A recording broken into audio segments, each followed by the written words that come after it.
Okay, it's part 3 of my introduction to my new theme, the Coming Metamorphosis of Christianity. It is then my hope in these videos on the theme of the metamorphosis of Christianity to take us into a realm of thought and understanding that is becoming more and more common today, and which does not leave outside of its substance the aspect of our human nature that is rational and scientific. Certainly in my videos on the Song of a True Right Brother of the Hopi Prophecy, I have come at this same truth, from a certain direction. And now in this additional material, I will be able to focus on the ongoing transformations of Christianity itself, as these too manifest the coming spiritual processes that are living so strongly in the events of our time. One final thought, prompted by the reading of an interesting article in a recent New Yorker magazine. A problem for a long time in Christian thought has concerned the idea of the end times and the coming of the kingdom of heaven, and other such ideas based upon statements of Christ collected in the Gospels and then reimagined in the writings of such as St. Paul and the author of Revelations. There was a lot of confusion that came out of our interpretations of the sayings of Christ and this material about when this was to begin and what these ideas mean. Perhaps this new idea will help. The Christ incarnation occurred at a moment in cosmic time when the creation was at its midpoint and certain upbuilding processes of a material nature were mostly finished. This is particularly true with regard to material reality, and is marked in our scientific observations by a change in the state of matter, such that it could no longer become more dense in accordance with those processes of rhythmic compression and condensation that accompanied the creation.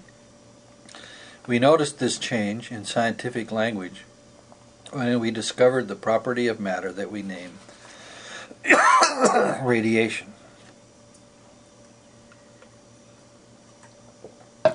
During this process of the precipitation of more and more dense elements, there finally came a time at what we call erroneously the atomic level, when the forces we name abstractly as gravity could no longer hold matter together, and it began to spontaneously decompose.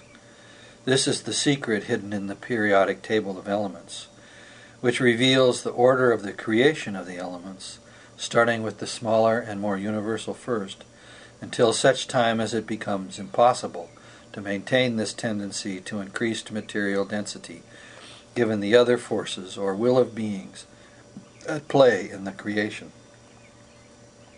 Just as Christianity is undergoing a metamorphosis, so is all of the creation, including materiality, and they are all subjects to the laws of life, the principal one being metamorphosis, or the continual unfolding of the new out of the old.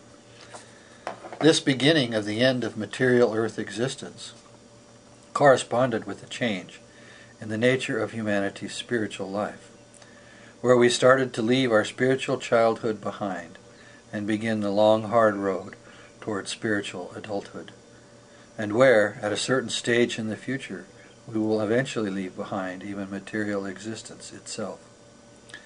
Thus the seer Rudolf Steiner described the incarnation of the Son aspect of the Creator as the turning point of time. At this point then began the end of earth existence, a long process from a human perspective, but a much more shorter one from a cosmic perspective. At this point of maximum density, such that the physical earth would now begin to age and then die, the Son aspect of the Creator being incarnated to join His being to our future in such a way that we would have His company for all future time to come. The central point of the above comments is that we need to realize we have yet a great deal more to learn about ourselves and about cosmic and human past and future existence. What is in the Gospels is only an introduction. and the understanding of natural science of material reality only a prelude to a much more magnificent and scientifically rational appreciation of the true nature of the creation and the beings that brought it about. As these videos unfold, we will enter into how to attain knowledge of the true second coming, which has already begun, and much else besides. However, as these matters require that they be approached from multiple directions and in a kind of subtle and delicate fashion, the watcher of these videos and the readers of the related essays ought not to expect all will be made apparent in any kind of easy or simple way.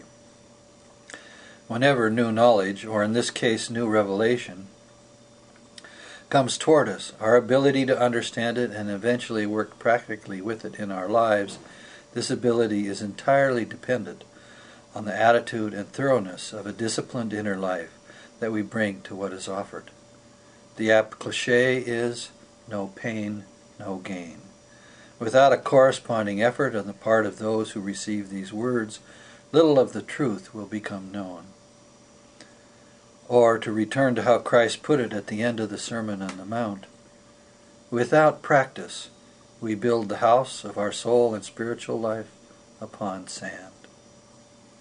Thank you for listening, and I hope that at least a few people will be able to follow these next sequence of videos and find some use for them in their lives. Thank you for listening.